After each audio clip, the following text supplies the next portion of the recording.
Di situ gue belajar bahwa oh mungkin kenapa gue dikasih naiknya baru sekarang, karena gue selama 11 tahun ke belakang itu gue dikasih ilmunya dulu. Ilmu bagaimana manajemen krisis, bagaimana personal branding, bagaimana digital branding, bagaimana communication skill gue, bagaimana gue mengolah konten, bagaimana gue menyampaikan pesan yang singkat, padat, yang word economics, nggak bertele-tele supaya orang nih bisa menerima konten itu dengan baik. Gue akhirnya berpikir ke situ bahwa oh selama ini gue dikasih ilmunya dulu, gue dikuliahin dulu nih ibaratnya, baru dikasih naiknya sekarang. Jadi akhirnya kalau dibilang pernah berpikir nggak bisa sampai di titik ini, planning ada, tapi kalau sampai sebesar ini, ya ini beyond our expectation.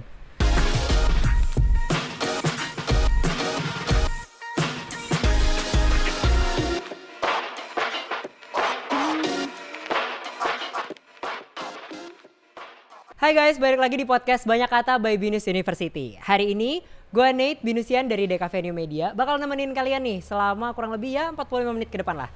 Dan seperti biasa di podcast Banyak Kata gue gak pernah sendirian. Hari ini gue kedatangan sama salah seorang senior gue, alumni gue di B-Voice dulu. Dan sekarang udah jadi orang yang hebat banget dan sukses. Ada Kak Sahil Mulahela. Hai. Hai Kak, apa kabar Lu Kak? apa kabar? Baik. Kemana aja lu? Kemana ya Kak? Ke rumah, makan, tidur. Gak lulus-lulus? Iya makanya ya aku juga bingung. Kak Sahil gimana Kak, apa kabar? Alhamdulillah sehat walafiat Sehat semuanya. ya. Kemarin kayak Karania habis lahiran juga ya? Iya, kemarin tuh baru habis lahiran anak kedua. Alhamdulillahnya dikasih anak perempuan karena gue dari dulu pengen banget punya anak perempuan kan. Pas sepasang ya ini Kak ya? Sepasang. Sepasang. Yang pertama laki, yang kedua Yang perempuan. kedua perempuan. Udah stop. Gitu. Mau stop. stop. Belum tentu. Ntar dulu. Lanjut lagi kalau itu. Gak mau dikasih ultimatum dulu ya? Gak mau di stop sekarang dulu ya? Dulu dong. Oke, congratulations banget ya buat Thank you. anak keduanya. Nice banget Kak. Sekarang kesibukannya apa nih Kak? Sekarang seperti biasa masih siaran radio setiap malam di JAK 101 FM. Terus juga masih nge-MC, moderator, terus kebetulan gue punya sekolah komunikasi namanya Community Action juga. Jadi kita masih banyak mentraining gitu kan. Karena kebetulan kita berpartner sama Kementerian Agama dan Kementerian Pariwisata Ekonomi Kreatif. Jadi kita masih keliling se-Indonesia untuk melatih para pelaku ekonomi kreatif dari skill komunikasinya, terus bagaimana cara menjual produknya, bikin konten yang oke, sama yang konten di Instagram, di TikTok. Instagram, di TikTok ya. Iya. Yang gue sering banget ngelihat kontennya Kak Sahil tuh lewat di FYP. Kasih sama anak gue. Iya. Kayak ngelihatnya seru banget gitu loh. Lucu, terus kayak gue ngebayangin, aduh ini dulu ini senior gue di B-Voice sekarang punya centang biru di Instagram. Wow, keren sekali. Itu nunggunya lama loh bisa centang lama banget biru. Ya? Lama. Berapa lama gitu. Kak? Ya ada kali ya, gue ngonten tuh sebenarnya dari tahun 2009. Dari 2009 kontennya. Berarti berapa? 12 tahun ya? Iya, cuman akhirnya kan kontennya baru naik di masa pandemi. Di awal pandemi tahun 2020 tuh. Nah dari 2020 sampai centang biru tuh adalah 1,5 tahun baru dapat centang birunya. Tapi akhirnya centang biru ya. Akhirnya centang biru. Kemarin juga padahal gue udah nyariin orang dalam loh dari waktu itu. Ada gak sih yang bisa centangin biru gitu kan. Terus akhirnya kemarin bikin postingan juga kan sama Muhammad kan buat merayakan centang biru itu. Oh iya. Nah itu lucu tuh ceritanya. Gimana tuh?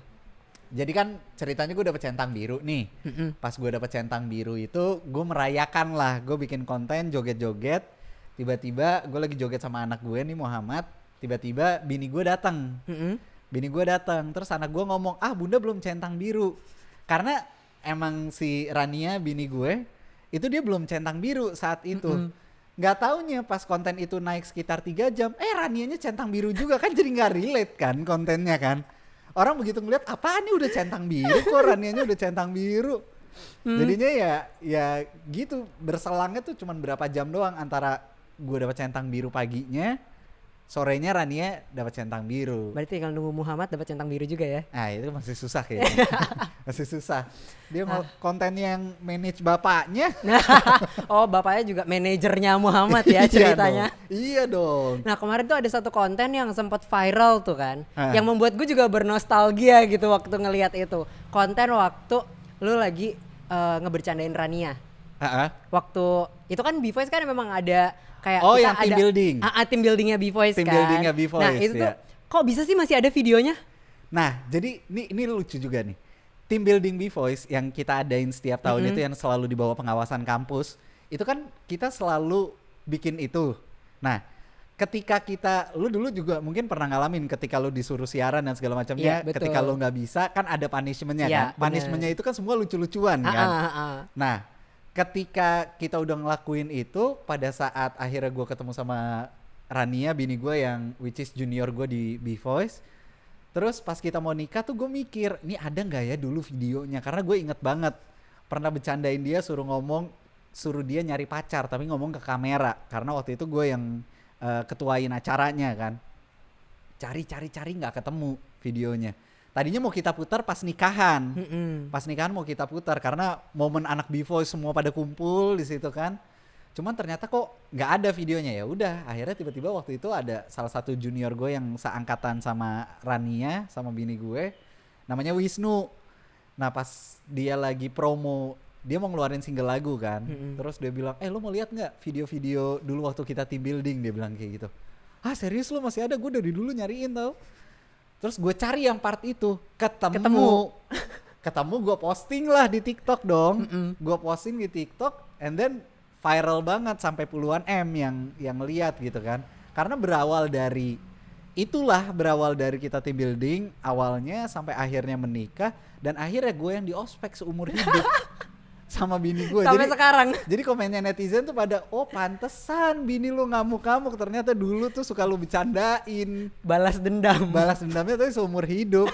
The real revenge kan jadinya kan. Iya. Tapi ngomongin soal team buildingnya B-Voice ya, itu tuh momen-momen yang seru banget dan itu yang bikin jadi cerita gitu. Banget. Dan kayak ngelihat komen-komennya orang-orang ternyata positif ya ngelihat itu Positif. Karena gini, orang mengiranya mungkin ada beberapa yang ngira itu ospek.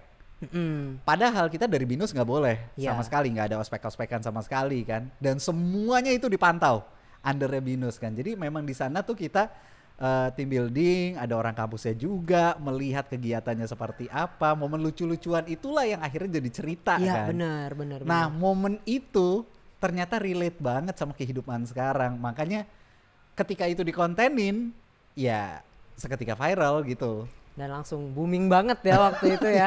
Gua ngeliat itu juga kayak wah seru nih.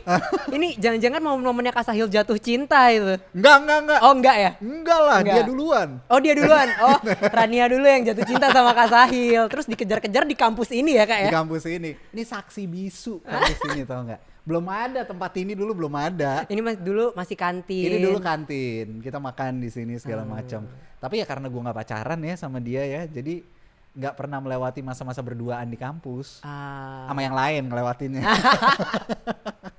Oke. Nah ini kan lo kan sekarang jadi penyiar ya Kak? Penyiar, nge-host gitu kan. Gue kepo deh, jurusan lo tuh dulu di BINUS apa sih sebenarnya? Komputerisasi akuntansi. Mohon maaf itu jurusan apa ya? Kayaknya sekarang udah nggak ada. Nggak ada, serius? Nggak ada. Hah? Nggak ada? Udah nggak ada jurusannya. Hilang total. Ganti. Itu jurusan gagal atau gimana? Nggak gitu lah Kak. Tapi lo komputerisasi akuntansi. Komputerisasi akuntansi. Dulu tuh belajarnya apa sih? Dulu tuh kita belajarnya ya karena kita di BINUS berarti kan kita belajar coding juga ya kan. C++ segala macam itu kita dapat. Terus kita dikasih akuntansinya juga karena akuntansi kan sebenarnya. Cuman karena gua ngambil jurusannya komputerisasi akuntansi which is itu kita harus ada komputernya juga. Berarti kita belajar codingnya and bla bla bla bla bla lah gitu. Terus kalau peminatannya gue tuh sebenarnya auditor. Jadi peminatannya auditor. Cuma ya begitulah nggak kepake gue sekarang. Jatuh cintanya sama mikrofon ya. Jatuh cintanya sama ini istri pertamanya Kak Sahil tuh ini bukan Kak Rania. Gitu. Berarti kurang lebih kalau sekarang itu mirip sama jurusan sistem informasi lah ya. Iya dulu ada sistem informasi. Ada. Sekarang udah. Jadi dulu ada akuntansi, ada komputerisasi akuntansi. Nah gue yang KA-nya, jurusan KA-nya. Jadi dulu nyokap gue pertama kali ada jurusan komputerisasi akuntansi di BINUS. Itu nyokap gue yang kuliah pertama kali di BINUS. Jadi kita turun-temurun nih. Turun-temurun ya? Sekeluarga. Jadi dari nyokap nyokapnya Sahil, gue, bini gue, terus adik gue, semuanya Di BINUS. Kita tunggu lah ya nanti Muhammad masuk mana ya. Mungkin Muhammad jadi anak BINUS juga, BINUSian family gitu ya. Belum tahu nih, belum tahu. Masih jauh ya.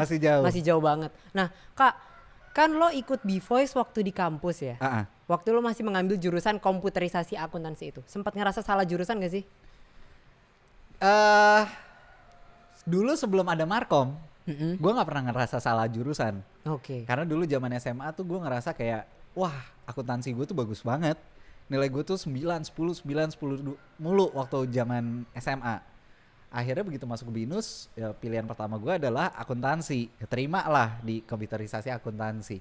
Sampai akhirnya kenal B-Voice, ya kan? Kan tau lah di BINUS itu kan kita ada, dulu tuh ada expo, ada bunga rampai, di mana UKM itu masuk ke setiap kelas-kelas mempromosikan UKM-nya mereka masing-masing. Masuklah si B-Voice ini yang gue ngerasa gue banget nih.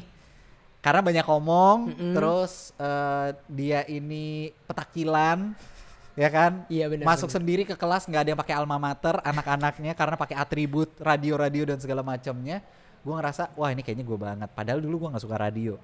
Gue benci banget sama radio karena menurut gue radio itu adalah sekumpulan orang gila. Orang yang ngomong sendiri, nanya sendiri, dia jawabin sendiri dan dia ketawa sendiri. Tapi ternyata akhirnya setelah gue terjun ke B-Voice Radio itu malah gue nyaman di situ. Dari hal yang tadinya gue nggak suka kan, gue ngerasa wah ternyata enak ya di radio. Begitu masuk, muncullah tahun berikutnya. Gue masuk 2006. 2007 muncul jurusan Markom. Nah disitulah baru gue ngerasa wah gue kayaknya salah jurusan nih. Makanya akhirnya ya kuliah gue sempat berantakan. Awal-awal tuh kuliah gue sempat berantakan. IPK gue tuh 1,7 dulu. Wah. Di BINUS awal pertama kali IPK gue tuh 1,7.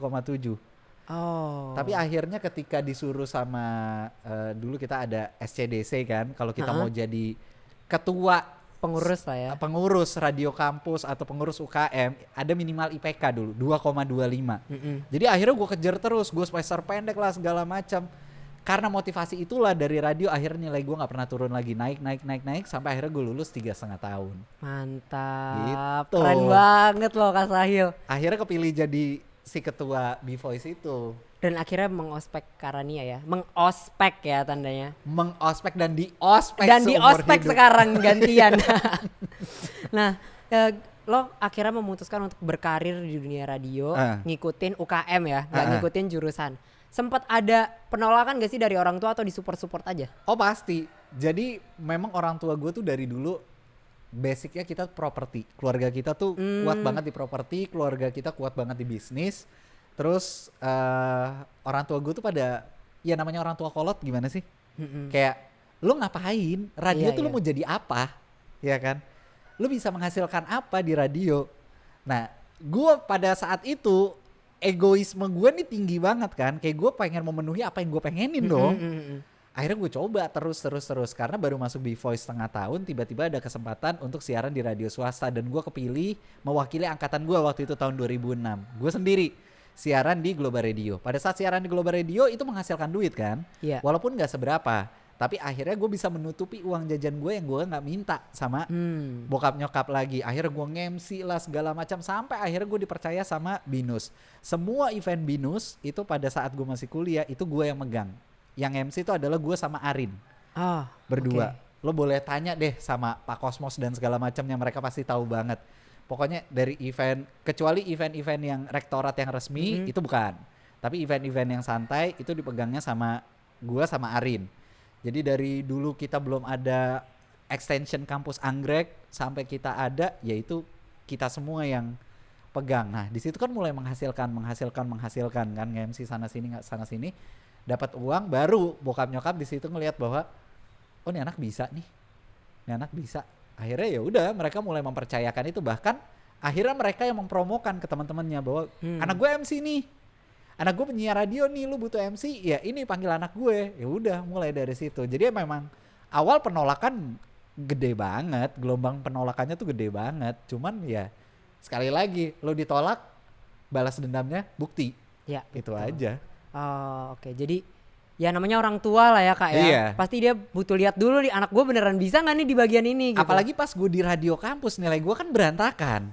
mereka kan yang ngeluarin duit. Lu Iya, tahu bener, di minus kan duitnya berapa kan? Iya, nggak murah ya. Nggak murah kan? Jadi begitu mereka spending money segitu banyaknya, terus ngeliat anaknya kuliahnya kok kayaknya berantakan, ya mereka ada worry dong di situ kan. Tapi worry itu gue balas, gue jawab dengan akhirnya gue ketika menjadi ketua radio kampusnya nilai gue naik terus, ya mereka akhirnya percaya gitu loh, sampai akhirnya lulus 3,5 tahun. I see. Jadi gelar sarjananya agak nggak kepake ya kak ya? Mubazir. Mubazir Gelar soal sarjananya. ilmunya nggak kepake juga di radio kan. Tapi kepake lah, kan lo bikin akademi kan. Gue bikin akademi. Jadi kepake dikit lah ya analisa ya, bisnisnya. Buat ngitung-ngitungnya iya kepake sedikit. Nah itu sebenarnya akademi itu juga karena gue akhirnya fokusnya di komunikasi. Gue siaran radio, terus gue dapat beasiswa dari Tantowi Yahya Public Speaking School, itu gue lulus cum laude. Terus gue dapat beasiswa dari Talk Inc, itu juga gue lulus cum laude. Akhirnya gue memberanikan diri untuk bikin waktu itu kelas penyiar Indonesia barengan sama teman-teman. Terus di 2020 kemarin pas awal pandemi gue bikin lagi kelas komunikasi sendiri. Fokusnya adalah communication skill. Ada public speaking, personal branding, sama digital personal branding. 3 itu yang gue bikin. Nah tujuannya adalah untuk mengedukasi orang-orang di dunia digital, di dunia kita revolusi industri 4.0 ini, supaya mereka cakap untuk berkomunikasi. Karena banyak banget orang yang bermasalah komunikasinya. Nah itu gue bikin sendiri. Cuman gara-gara pandemi akhirnya kelasnya jadi susah gitu kan. Kelas online, ya lo tau lah online nggak seefektif itu gitu. Ya akhirnya kita main cerdas, main pintar, kita mendekati instansi pemerintahan, kita bermain, kita cari celah di sana. Ternyata mereka butuh mengedukasi masyarakat Indonesia tentang komunikasi. Ya udah, jadi akhirnya kita jalan bareng sama kementerian gitu. Apalagi di era sekarang ya, kayak anak-anak, aku punya adik SD, itu tuh disuruh bikin video di depan kamera gitu. Nah tuh kan, iya ya kan mereka seumur gitu aja udah harus bisa berkomunikasi dengan baik kan. Kalau kita dari sekarang nggak bisa berkomunikasi dengan baik, lo akan banyak blundernya. Betul. Apalagi di dunia digital nih, lo ngomong, lo ngerasa oke, belum tentu itu bisa diolah dan dicerna baik sama orang-orang yang ada di luar sana. Impresi, kan jatuhnya impresi itu penting kan. Impresi apa yang mau lo sampaikan ke orang? Kalau impresinya positif ya lo aura lo harus pembawaannya positif terus dong. Impresi negatif ya tergantung, kayak lo lihat banyak artis yang mereka kontroversial. Itu mereka emang mau membangun impresi itu gitu loh. Nah makanya komunikasi itu melibatkan personal branding, digital personal branding, nggak lepas sama 3 hal itu. Penting banget ya sebenarnya. Penting banget. Apalagi sekarang gitu, itu sangat penting, ditambah sosial media sekarang orang bisa pakai segala macam kan Kak. Kayak lu bisa bikin satu video di Instagram, diambil kayak secuplik doang terus diputar balik, itu juga bisa banget. Bisa, Jadi berbahaya. Lo bisa ngambil highlight, lo bisa mirroring konten gitu kan, cross posting lo bisa. Ada banyak hal yang bisa dilakuin sebenarnya. Dulu kalau misalkan lo Instagram itu kan adalah tempatnya foto. Iya benar. Iya kan? Lo bagus-bagusin foto, lo mau foto se-estetik sebagus mungkin. Sekarang berubah lagi.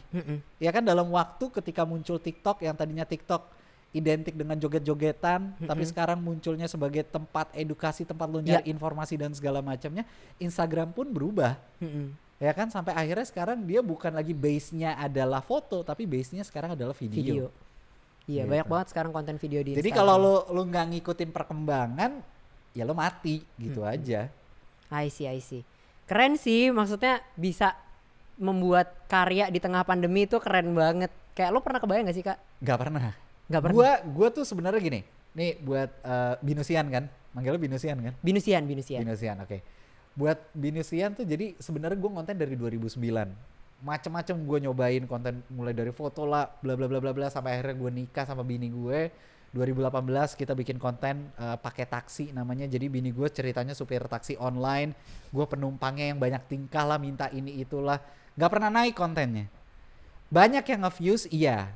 Nah tapi akhirnya karena followersnya gak naik, kita juga males dong. Iya. Ya kan, kayak kita butuh dipecut. Gue tuh kalau dibilang lo bikin konten buat nyari angka atau buat nyari tenar, gue gak pernah denial. Gue bilang iya. Gue kalau bikin konten gue nyari angka, gue nyari tenar, gue bikin konten kayak gitu. Karena apa? Fulus. Iya benar. Ya kan? Benar. Ada angka, ada fulus. Betul. Itu nggak munah cuy. Klien itu pasti akan ngelihat angka lo. Angkanya bagus, engagementnya bagus, ya dia akan spending di lo. angkanya jelek ya dia nggak akan spending, dia akan coba cari yang lain. Nah, pikiran gue adalah ke sana. Jadi ketika gue ngonten gak naik, mulai malas lah. 2018 itu kita cuma ngonten bikin 36 episode, berhenti. Tiba-tiba awal pandemi, ketika kita di rumah terus, gue siaran dari rumah juga, bingung dong mau ngapain, nguliklah Instagram, lihat Instagram ada fitur Q&A, ya kan? Ada fitur Q&A, gue coba bikin Q&A. Masuklah ada pertanyaan, emang bener lo mau kawin lagi? Pertanyaannya kayak gitu, dari teman gue, yang nanya tuh teman gue, dia nanya kayak gitu. Sahil si orang yang selengean ini sama bininya yang hobinya bercandaan karena kita teman kampus gitu kan ya. Gue dari sebelum nikah sampai udah nikah ya sama aja begitu aja. Sama Rania tuh kita ngomongnya gue elu, toyor-toyoran lah segala macam. Jadi begitu konten itu keluar, ditanya mau nikah lagi, gue jawab dong. Ya iyalah, siapa yang gak mau? Tiba-tiba bini gue dengar dari belakang, dia datang. Dia nabok gue dari belakang kan. Samping gue anak gue juga ikutan nabok. Gue posting lah di TikTok. Begitu gue posting di TikTok, viral kontennya. Nah TikTok juga pertama kali pas gue mau bikin, itu gue skeptis. Yang nyuruh adalah kantor gue, Jack FM. Jadi bos kita abis meeting sama TikTok, dia bilang katanya ini something big nih. Gue mau semua penyiar gue punya TikTok. Kita masih skeptis, apaan TikTok? Alay. Isinya joget-jogetan semua. Enggak, akhirnya gue coba bikin konten duet. Gue coba bikin konten-konten lucu waktu gue siaran sore. Gue posting di situ. Sampai akhirnya gue posting Q&A itu. Viral, mulailah masuk juga ke Instagram followersnya. Naik. Awal Februari 2020 followers gue masih 5.000 Instagram. Dalam waktu 3 bulan gue dapet 300.000 followers. Terus dalam waktu 4 bulan TikTok itu gue udah dapet 700.000 followers.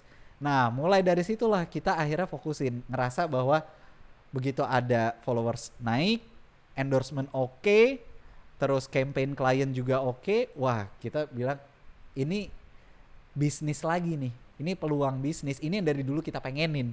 Jadi kita harus fokus nih kontenin. Jadi ya udah akhirnya sekarang kita fokus konten, fokus siaran gitu. I see. Karania juga ikut siaran bareng Kak Sahil? Enggak. Oh enggak. Belum. Jadi soon mungkin ya. Mungkin ya bikin siaran yang berdua suami istri gitu ya. Iya mungkin kali. Tungguin aja. Kita tunggu aja ya ke depannya Kak Sahil bikin karya apa lagi nih gitu kan. Udah banyak banget surprise-nya ya. Oke, nah kira-kira tuh apa sih yang akhirnya bisa membuat Kak Sahil itu jadi Kak Sahil yang sekarang? Oke, sebenarnya gini, gue tuh belajar banyak dari kejadian-kejadian sebelumnya.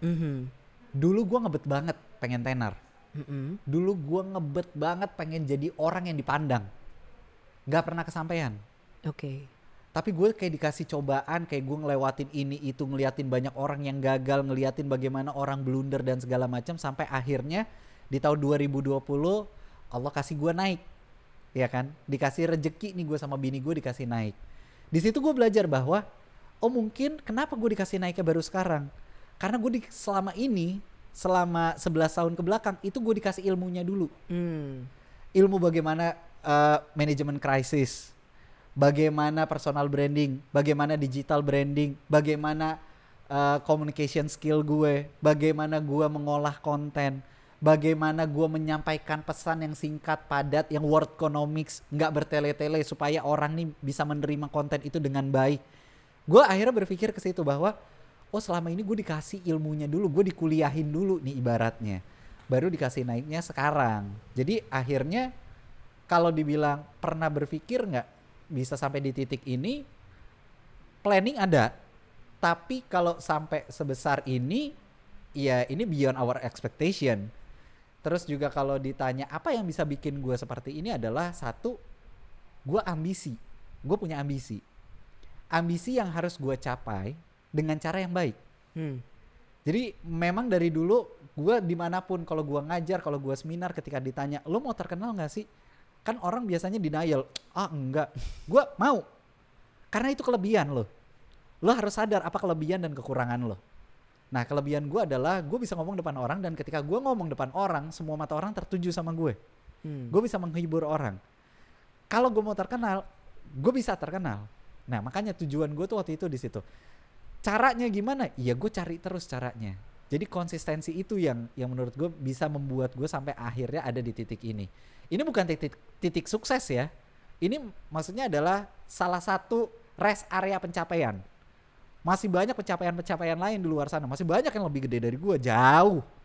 Bahkan mereka lebih sukses. Cuma bagaimana kita bisa sampai ke rest area itu untuk mencapai tujuan kan. Nah itu lewat usaha dan konsistensi itu tadi. I see. Jadi lo orangnya Gue kayak orang pinter ngomong sama lo tuh. nggak apa-apa Kak. Kan aku juga belajar banyak dari Kak Sahil gitu loh. Aku ingat banget waktu tahun berapa ya berarti 2018 kayaknya. 2018 kan aku dapat yang team building sama Kak Sahil juga kan. Oh masih ketemu ya kita? Masih ya? ketemu. Okay. Terus kayak ya itu sih kayak banyak senior B-Voice yang left an impression aja gitu sama anak-anak kayak gila keren banget gitu alumni gue kayak bisa nggak ya gue suatu saat jadi kayak mereka gitu. Bisa lah Ya. Amin lah ya, kita aminin aja lah ya. Semua orang bisa, tinggal semua orang itu mau atau enggak itu aja. Dan tadi salah satu faktor lo adalah ambisi lo itu ya Kak ya. Iya ambisi. Sebenarnya kan ada ambisi itu ada dua, ada ambisi positif, ada ambisi negatif. Lo mau ke arah mana nih? Ya kan? Kalau lo mau mencapai ambisi lo yang positif, ya lo lewati cara-cara yang positif gitu loh. Nah jadi sekarang lo set goalnya apa, lo capai. Jangan cuma set goal ya udah lo awang-awang. Visinya di mana ya lo jalanin lewat misinya itu gitu loh. Sama kayak Binus kan mau jadi world class university. Dari dulu awal gua masuk kan pengen seperti itu, visinya kan seperti itu. Misinya ya dia menciptakan jurusan-jurusan, terus menciptakan mahasiswa-mahasiswanya yang berkompeten di bidangnya gitu. Bahkan sampai kancah luar negeri. Binus dari dulu lu the best. Binus the best gitu. Emang sampai sekarang the best Kak? Nggak pernah nyesel, gue masuk sini nggak pernah nyesel. Asli. Aku mau kasih tahu nih Kak. Jadi kemarin tuh barusan dapat QS World Ranking. Jadi ranking dunia. Binus itu kampus satu-satunya di Indonesia yang dapat bintang 5. Tuh kan? Udah kayak hotel. Keren banget emang kayak tapi hotel, keren kan? banget gitu. Bangga banget gue jadi anak Binus. Ini kalau ibarat hotel adanya di kawasan di Mega Kuningan nih. Iya. Atau enggak di Bundaran HI. Betul. Paling rame sama orang-orang internasional kan. Paling bagus pelayanannya, fasilitasnya juga paling oke. Benar. Nah, ngomongin Binus nih ya. Gue pengen ajak lo nostalgia bareng. Dulu kan B-Voice itu belum di Anggrek ya. Waktu zaman lo siaran di basement, di bawah tapi sekarang kan B-Voice di atas. Nah ada gak sih yang lo kangenin sama suasana itu? Wah suasana nongkrong. Aduh suasana nongkrong di basement itu dulu kampus itu masih ada smoking areanya. Ya jadi dekat B-Voice itu kalau lo masuk kampus Anggrek ada ngambil tiket langsung ke sebelah kiri yang gua nggak tahu sekarang jadi tempat engineering atau apa gitu di situ. Nah itu dulu studionya B-Voice. Kita dari awal pertama kali tuh di situ. Dari tahun 97. Dari awal 97. Nah udah sampai akhirnya ketika kita harus naik ke atas, ya kan? Itu di masa gua udah lulus kan.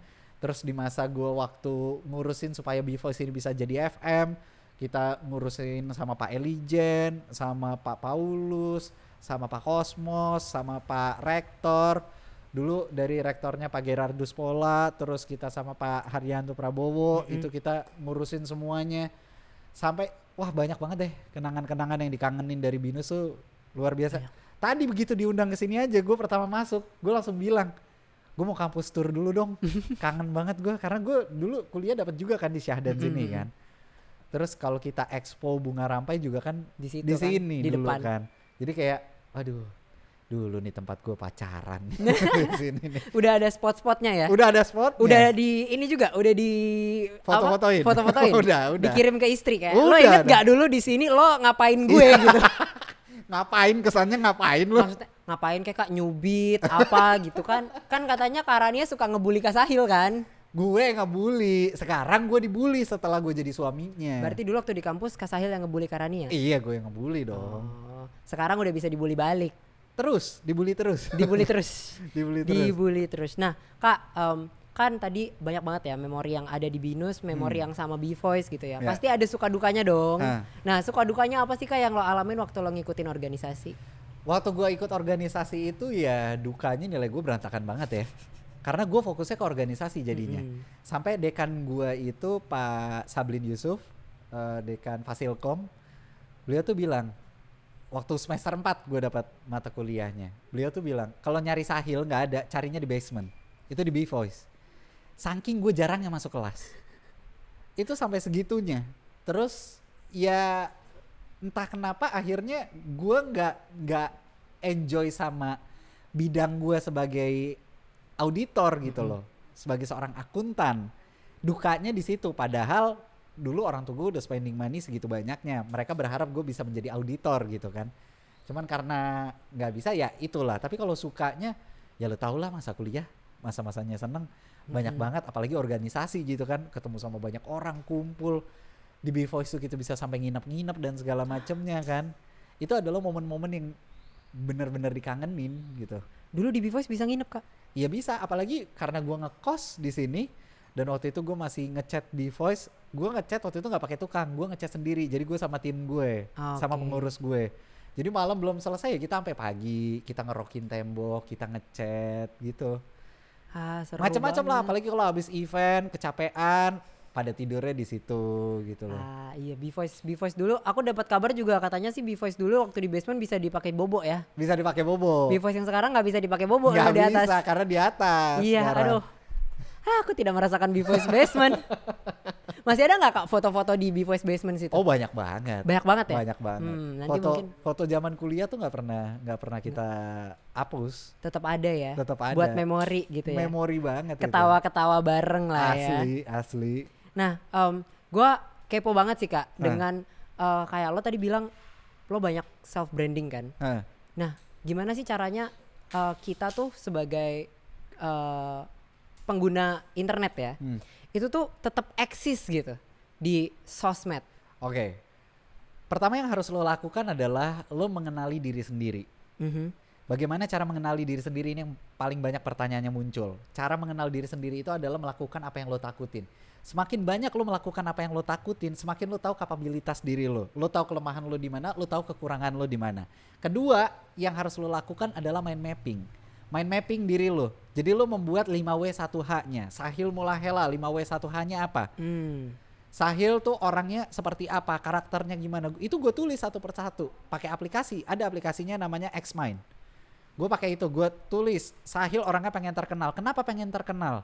Karena seneng dilihat banyak orang. Kenapa seneng dilihat banyak orang? Jadi kita mengkritisi diri sendiri.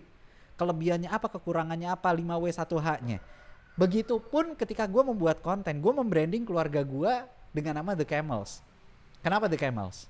Kenapa Kak? Menurut lo The Camels itu apa? Camels itu kan unta ya? Unta. Berpunuk 2. Nah. Karena lo orang Arab. Oke.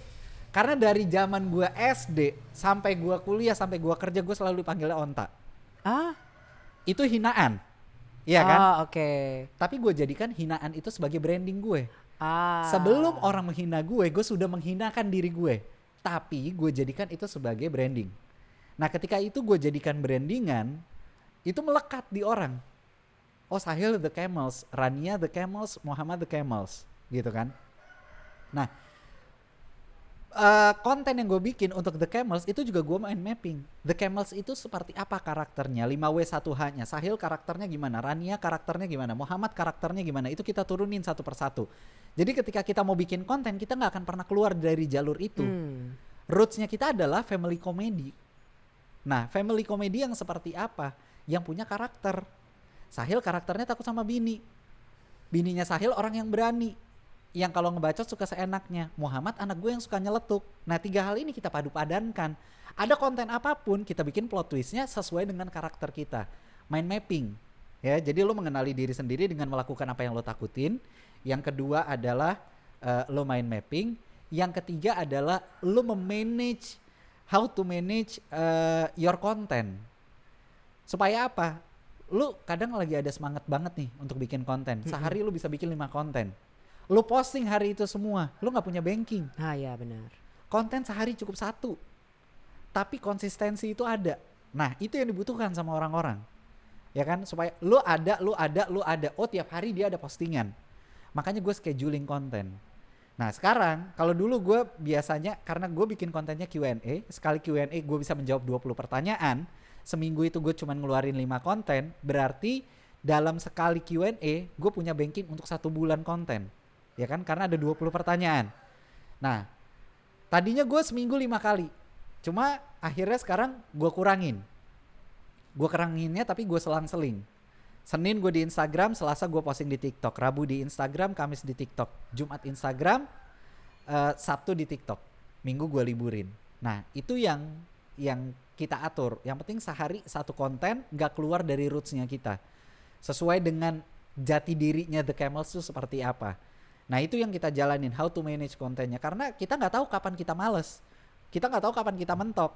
Tapi once lu udah banking, lu udah scheduling, itu aman semuanya. Di saat lu lagi drop, ya lu nggak perlu konten dulu, udah lu istirahat dulu, enjoy sama momen lu, momen drop lu, gitu. Jadi yang penting konten lu bisa tetap jalan. Orang kan nggak tahu, gitu. Sama lu maintain di Insta Stories. Jadi Insta Stories itu Insta Stories ya, bukan Snapgram. Kesian Instagram udah bikin capek-capek nge-branding.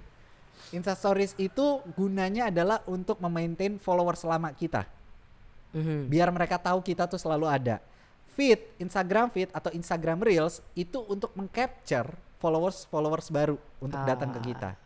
Gunanya tuh seperti itu. Jadi setiap hari yang penting lo ada storiesnya. Lo ngapain. Tapi once ketika lo udah dapat followers banyak, once lo udah dipercaya untuk menjadi seorang, let's say selebgram lah atau influencer lah, lo akan mendapat tuntutan itu. Ketika lo nggak posting Instastory sehari aja kayak sepi banget sih. That's why kenapa Awkarin itu bisa sampai titik-titik. Jadi dicariin sama followersnya. Jangan lo salahin Awkarinnya. Awkarinnya itu ya udah jadi miliknya masyarakat, udah jadi milik fansnya dia bersama gitu. ya. Mereka pengen tahu kegiatan apa yang dilakukan gitu. I see. Jadi sebenarnya kita juga menjadi salah satu faktor kenapa Instastory-nya selebgram itu banyak banget ya, karena kita juga nyari gitu sebenarnya. Iya. Kadang juga ngeliatin Kak Sahil mungkin pernah nggak ngepost gitu kayak ini kok tumben nggak ada gitu kan. Gue pernah sehari nggak posting Instastory aja, itu yang nyariinnya rame banget. Kayak lu lagi kenapa? Sampai dituduh lu cerai ya? Sampai dibilang kayak gitu cuman perkara nggak ngepost Instastory aja ya. Lu lagi berantem sama Rania, lu lagi ini, lu lagi itu. Buset, sampai segitunya. Demanding, jatuhnya demanding. Cuman ya lagi dan lagi uang dan angka datangnya dari situ gitu. Betul. Lu mau ngapain? Dan udah jadi tanggung jawab juga ya kalau udah jadi influencer kan kayak ya gimana ya? Iya, bukan jadi influencernya. Tapi ini jadi bidang kerjaan lo. Ya, karena ini adalah peluang bisnis. Influencer, selebgram itu adalah peluang bisnis. Kalau lu melihatnya cuman ini sebagai faktor tenar, oh enggak. Ini adalah bisnis. Gimana caranya lu bisa sampai ke titik itu? Gimana caranya brand bisa trust sama lu? Gimana caranya brand itu bisa repeat order sama lu? Nah itu ada skill yang dipelajarin. Makanya gue sempat posting waktu itu. Menjadi selebgram, menjadi influencer itu bukan hal yang gampang. Karena ada banyak hard skill dan soft skill yang harus lo pelajarin. Lo harus punya communication skill, lo harus punya personal branding, lo harus punya attitude, lo harus punya how to treat your client. Banyak banget hal. Lebih dari 10 soft skill yang harus lo punya. Makanya ketika lo melihat sekarang banyak banget influencer yang tiba-tiba keluar, tiba-tiba viral dan habis itu dia hilang, dia gone gitu aja, atau dia tiba-tiba bermasalah, ya dia ada masalah dengan soft skill itu gitu. Karena nggak bisa maintainnya ya. Iya, karena maintainnya itu yang penting. Makanya kalau teman-teman mau lebih tahu lebih lanjut lagi nih, bisa pantengin Instagramnya Kak Sahil ya. Siapa tahu bisa ikut community action gitu suatu hari nanti kan dapat kelas gitu kan. Kalau Kak Sahil bikin kelas ikut gitu ya. Iya. Buat bahas-bahas personal branding gitu kan. Benar. Nah Kak, gue kepo deh. Kan tadi lo bilang kayak lo udah nge-prepare banget gitu ya. Kayak persona yang mau ditunjukin itu kayak gini. Tapi kalau off cam tuh sama atau beda sih Kak? Sama persis? Justru ide awal kita ngangkat itu jadi konten ya karena dari keseharian. Jadi memang keseharian yang kita tularkan. Di masa pandemi orang itu kan jenuh sama kegiatan. Dia butuh hiburan. Nah hiburan yang ada itu kan selama ini ya gue gak menyalahkan. Semua orang punya core-nya masing-masing. Ada yang hiburannya di-create. Ada yang hiburannya dibuat lah ibaratnya gitu kan. Ada yang hiburannya memang ya kayak lu lihat kontennya Fadil Jaidi. Konten harian. Konten gue adalah konten harian. Tapi keseharian gue bercandaan sama istri yang gak banyak dilakukan sama orang. Ngerti gak? Karena biasanya suami istri itu romantis. Iya kan? Istrinya sopan banget. Lah ini suami istri berantem mulu kayak Tom and Jerry gitu kan. Yang suaminya ngeselin, yang bininya panasan. Jadi akhirnya itu yang kita tularin. Nah setiap hari ya di rumah begitu. Karena memang pada dasarnya kita dulu temenan. Kita menikah. Nah berumah tangga pun kita nggak berubah itu, karena kita tahu kapan posisi jadi suami istri, kapan posisi jadi teman. Gitu. Itu yang selalu kita tularkan. Makanya netizen kita tuh banyak yang menghujat juga kayak nggak sopan bininya sama suami. Oh nggak apa-apa, followers baru berarti gitu. Belum tahu keseharian Belum lah tahu ya. kesehariannya. Tapi benar-benar gak ada bedanya, pengen seril mungkin ya ditunjukin. Ya apa yang lu lihat di konten, ya lu lihat di rumah ya seperti itu. Gitu. I see. Terus gua kepo deh, Muhammad kan ikutan konten ya. Itu tuh dia inisiatif, dia bilang kayak Dad aku mau dong gitu, atau Kak Sahil tarik aja gitu kayak sini lu konten bareng gua. Dia tuh di rumah emang hobinya nyeletuk. Emang hobinya bercanda, karena nyokap bokapnya kan juga begitu di rumah. Jadi ketika kita lagi bikin konten dia suka tiba-tiba nyeletuk sendiri gitu kan. Nah tapi ada beberapa juga yang kita arahkan. Kayak Muhammad nih bisa nih begini nih. Wah kayak misalkan ada momen yang bagus, nggak kerekam dong, karena kan kita nggak prepare kan. Ada momen yang bagus nggak kerekam, kita suruh ulang lagi. Muhammad nanti begini ya, tapi mukanya muka yang bete, atau mukanya muka marah, atau mukanya muka senang. Nah itu dia bisa untuk suruh ngulangin lagi. I see. Jadi akhirnya dia sudah terbiasa dengan kamera.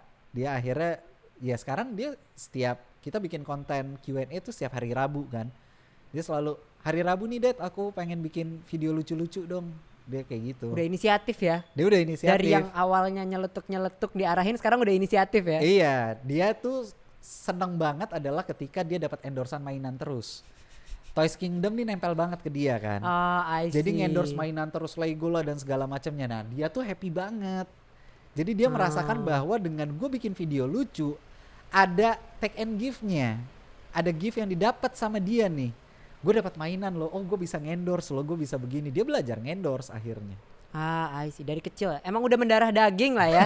Udah keturunan kan. Tapi kita gak pernah memaksakan dia, ngonten sini. Enggak. Oh enggak.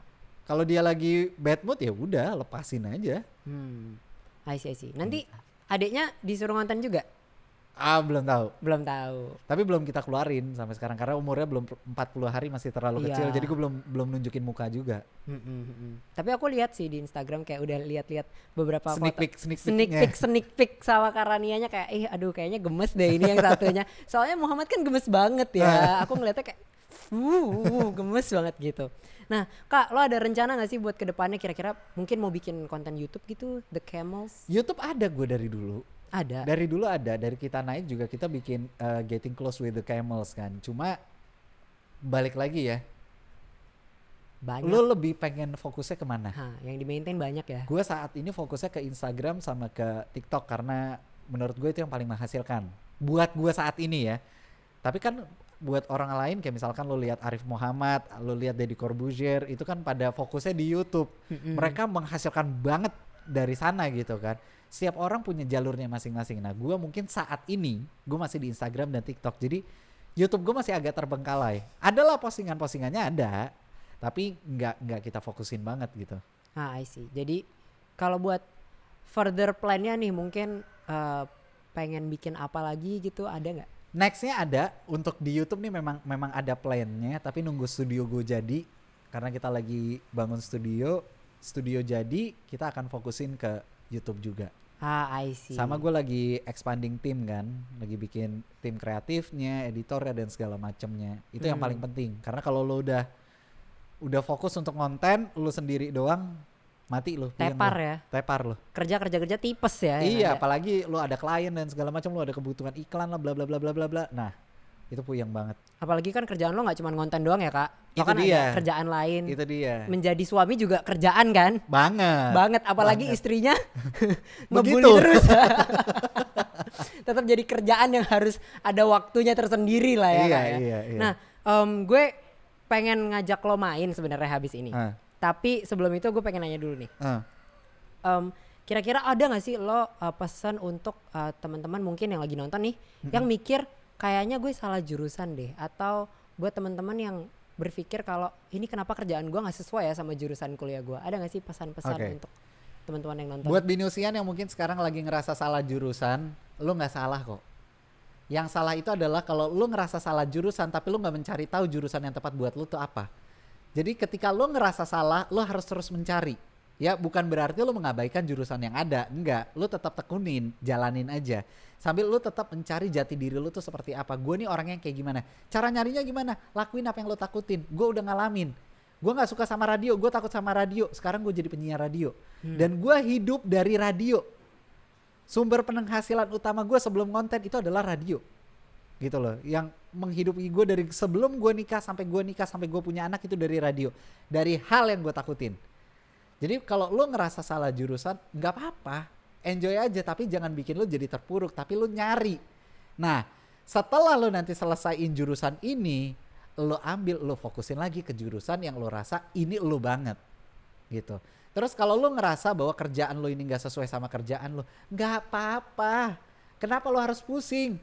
Lo dapat duit nggak sekarang dari kerjaan lo? Dapat kan? Ya udah, nikmatin itu, maksimalin dari apa yang menghasilkan, itu aja. Jadi jangan pernah menganggap masa lalu itu sebagai sebuah malapetaka buat lo. Oh gue salah jurusan nih makanya gue jadi begini. Enggak. Yang menjadi malapetaka adalah ketika lo berhenti untuk mencari lo tuh siapa. Nice. Gitu. Tepuk tangan dulu buat Kak Sahil, keren banget. Oke, kita akan main games ya. Yuk. Games pertama ini adalah jawab cepat. Jadi aku akan ngasih beberapa pernyataan yang harus Kak Sahil selesaikan. Terus ya gitulah, harus dijawab dengan cepat. Oke. Yang pertama, kalau gue nggak jadi seorang announcer, mungkin gue sekarang akan bekerja menjadi Cuci mobil. cuci mobil. Kenapa tuh? Karena gue dari dulu pengen banget punya usaha cuci mobil. Sekarang on progress lagi bikin. Oh sekarang lagi on progress bikin ya. Lagi bikin. Nanti kita tunggu lah ya. Cucian mobil Kak Sahil. Cucian mobil The Camels. The Camels, mantap. Oke, lanjut nomor 2. Menikahi junior yang lo isengin dulu merupakan suatu keputusan yang Tepat. Karena sekarang Karena ya, mesra-mesra aja ya. ya akhirnya sekarang jadi duit. Iya kan? Betul, Gue betul. realistis gitu loh. Betul. Jadi duit gitu. Oke, nomor 3. Kalau lo nggak masuk B-Voice, lo bakal pilih organisasi? Wah gila susah nih. Bukan aku yang bikin pertanyaannya. Jangan salah. Stamanara. Stamanara. Menari. Melampiaskan apa ya energi gua kayaknya. Oh iya, lo energinya tinggi banget ya Kak ya? Energik banget. Sangat gua soalnya. energik ya. Tapi disalurkan lewat announcer juga lah ya. Iya, itu kan akhirnya tersalurkan gitu kan. Kalau nggak tersalurkan Stamanara. Iya kali ya. Gak tahu walaupun gua nggak bisa ngedance gitu kan. Oke, nomor 4 ya Kak ya. Sahil Mulahela adalah orang yang Pengen terkenal. pengen terkenal. Seperti biasa dari tadi ya, dari awal ya guys ya. Sama nih tujuannya pengen terkenal dan sekarang udah terkenal. Alhamdulillah dikenal. Dikenal. Sekarang. Nanti kita tunggu Kak Sahil go internasional ya. Amin. Ntar Amin. gua ada di Times Square. Seru sih. Iya Keren. Brand ambassador MS Glow. Nyaingin Babe Cabita sama Marcel. Keren banget. Aduh, aku menangis loh ini tertawa. Nomor 5 ya.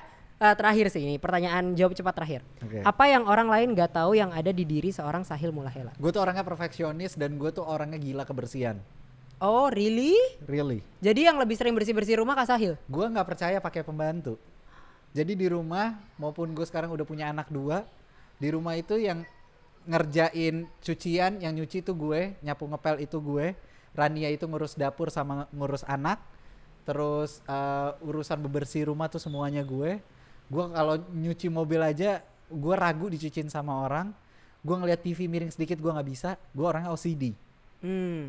Dan gue orangnya perfeksionis banget. Jadi apapun yang udah terpikirkan, gue tuh well plan banget. Dari gue kuliah aja gue udah nabung haji untuk sama istri gue nantinya.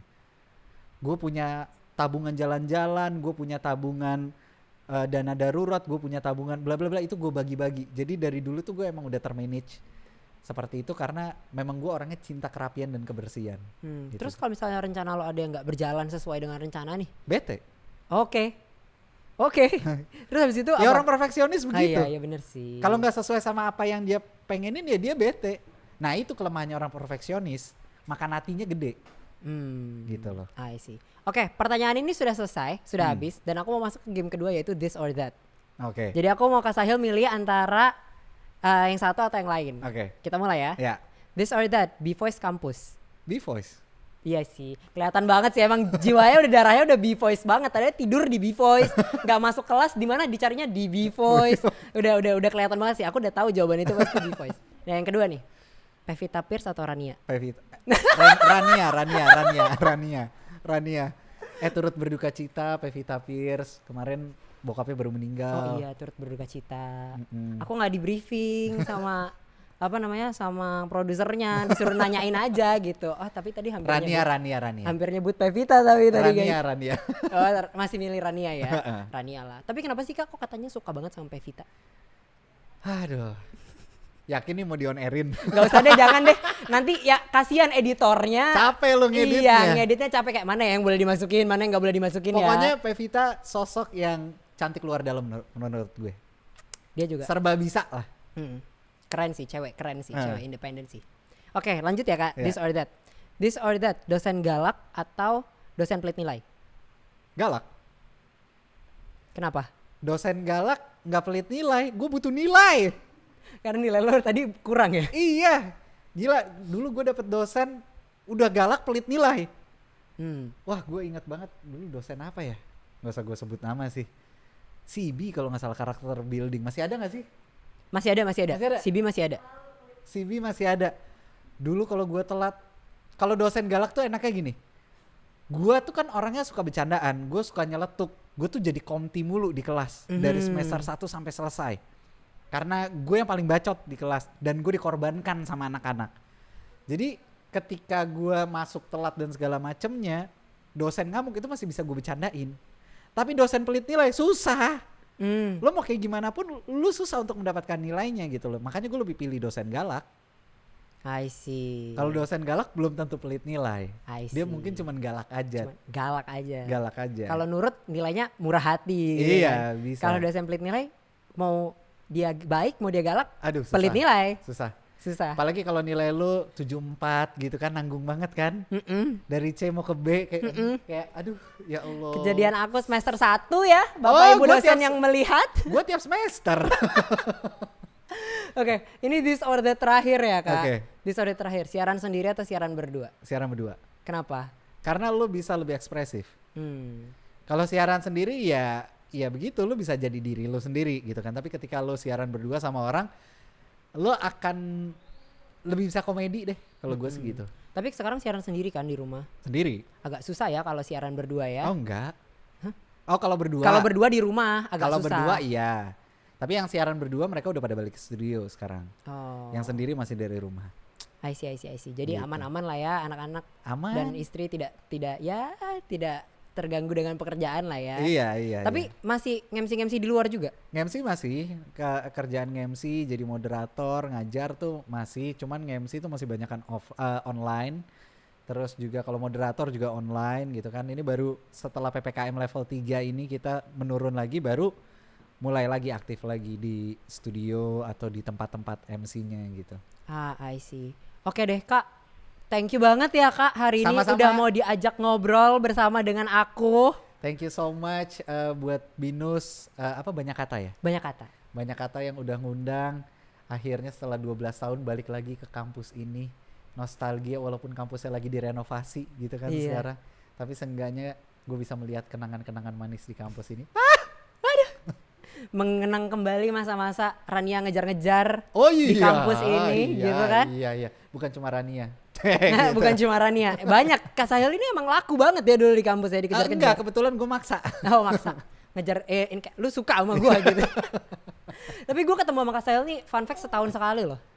Oh iya, cuma pas team building doang. Iya, cuma pas team building doang dan sekarang ya udah akhirnya ketemu, kayak emang ditakdirkan. Tapi akhirnya terakhir tuh 2018 itu gue akhirnya pensiun. Memensiunkan diri karena udahlah, udah ketuaan banget. Gue udah ada ubannya, udah malu gue. Ketika gue harus datang ke acara kampus lagi tuh gue kayak, waduh enggak deh, udah malu gue. Udah tua banget, udah lama banget kayaknya. Ya, sekali lagi thank you banget ya Kak. Sama-sama, hari ini udah mau ngobrol bareng. Gue dapat banyak ilmu juga. Semoga teman-teman yang nonton juga dapat banyak ilmu banget dari Kak Sahil, bisa belajar juga. Mungkin ada pesan-pesan terakhir Kak? Pokoknya pesan terakhirnya adalah selagi lo bisa, selagi lo mampu, selagi lo masih punya umur, cari tahu apa yang jadi kesukaan lo, lakuin apa yang lo takutin sampai lo menemukan siapa diri lo. Dan kalau lo udah nemuin siapa diri lo, maksimalin itu sebaik-baiknya supaya itu jadi cuan. Ingat, hidup itu butuh cuan, hidup itu butuh fulus. Ada fulus, semuanya mulus. Mantap, karena lebih baik menangis dalam Lamborghini daripada di pinggir Ya bener jalan juga tol. loh. Bener juga loh. Bener kan? Iya, iya, Bener iya. kan? Kayak nggak ada duit susah, lebih susah. Enggak, ini Lamborghini-nya Hotman Paris, maksudnya lu dipiara sama Hotman gitu. Aku nggak mau nyebut ya, nanti kebongkar semua. Aku peliharaan siapa?